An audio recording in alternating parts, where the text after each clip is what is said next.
আসসালামু আলাইকুম প্রিয় খামারিরা। আজ আপনাদেরকে আমি জানাবো ভেড়ার রোগ প্রতিরোধের জন্য কি কি করণীয়।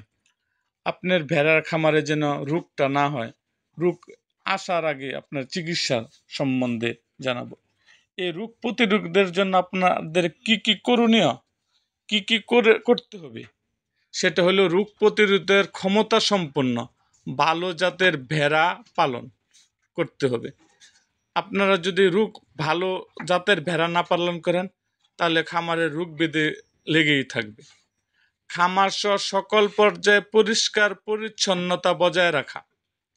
আপনারা খামারে স্বেচ্ছেতে রাখলেন, ময়লা পরিষ্কার করলেন না, ভেড়ার যে বিষটা আছে পরিষ্কার করলেন না, এটা পরিষ্কার করতে হবে। টিকা প্রদান, ভেড়াকে অবশ্যই টিকা দিতে হবে। রোগ প্রতিরোধের যে সমস্ত টিকা আছে সেই সমস্ত টিকাগুলো দিতে হবে। সুষম ও নিয়মিতভাবে খাদ্য সরবরাহ, সুষম খাদ্য, যেমন যেগুলা সুষম খাদ্য ভেড়ার, সেগুলো আপনাদেরকে ভেড়াকে খাওয়াইতে হইবে। জৈব নিরাপত্তা সহ সম্ভাব্য সকল বিষয়ে পদক্ষেপ গ্রহণ করা। সকল বিষয় আপনারা শীতের সময় কি পদক্ষেপ নেবে, গরমের সময় কি পদক্ষেপ নিতে হবে, এটা আপনাদের নিতে হবে।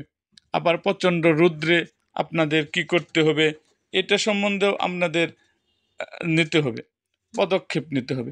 রোগ সম্পর্কে খামারিকে ধারণা নিতে হবে।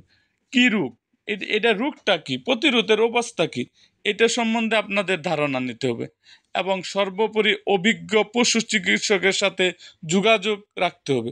আপনারা নিজে পণ্ডিতি না করে অবশ্যই পশু চিকিৎসকদের সাথে আপনারা পরামর্শ করবেন। সবসময় আপনার ভেড়া সম্বন্ধে, আপনার খামার সম্বন্ধে পরামর্শ করবেন। আর ভাই, আমার চ্যানেলে যদি আপনারা নতুন হন, তাহলে আপনারা অবশ্যই আমার চ্যানেলটিকে সাবস্ক্রাইব করুন এবং পাশে থাকা বেল আইকনটি বাজিয়ে দিন।